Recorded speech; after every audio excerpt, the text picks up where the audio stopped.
After President Zelensky's emotional speech to the British Parliament on February 8, there was much speculation that Britain could supply Kiev with Eurofighter Typhoon fighters. The United Kingdom recently announced that it is ready to train Ukrainian fighter pilots on Royal Air Force fighters.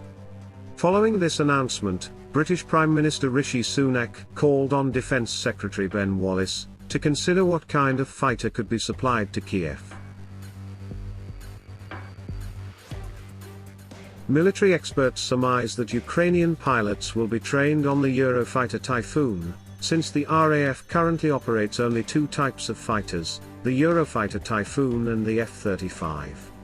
Eurofighters are a good choice for training Ukrainian pilots, already familiar with Soviet-era fighters. However, the delivery of the fighters is unlikely to happen immediately, as Prime Minister Sunak stated that it is a long-term solution, rather than a short-term possibility. However, even starting discussions about supplying Eurofighters could potentially be a turning point in the war with Russia.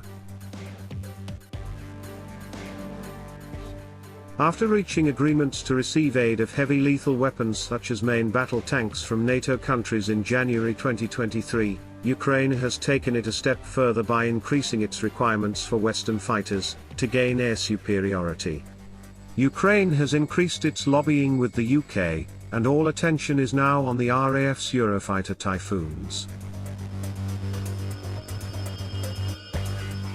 The Eurofighter was built by a consortium of European companies in the UK, Germany, Italy, and Spain, and all of these countries jointly built aircraft for their air force.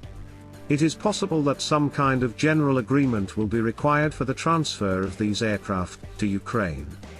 These fighters were produced as pure air defense fighters. Armament consisted of MBDA Advanced Short-Range Air-to-Air Missile, and Raytheon AIM-120 Advanced Medium-Range Air-to-Air Missiles, as well as a cannon. The Royal Air Force operates around 100 Typhoons. The RAF has three main standards of Typhoons. The oldest and least capable are known as Tranche 1, of which the RAF received 53 examples, and which entered service beginning in 2003. The RAF later received 67 improved, Tranche 2 and 40 Tranche 3 Eurofighters, for a total of 160 of these jets. These more advanced variants feature enhanced avionics, and a redesigned forward bulkhead that enables the future retrofit of an active electronically scanned array radar.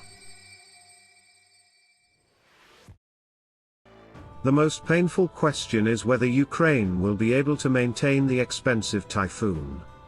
This is not only expensive, but also a very difficult aircraft to operate in technical terms.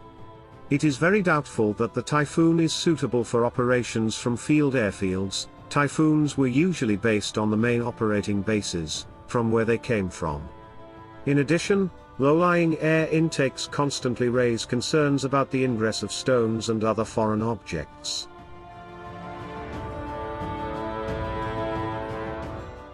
The Typhoon is unsuitable for employment from the scattered, somewhat short, and rugged air bases that the Ukrainian Air Force uses to evade Russian missile raids.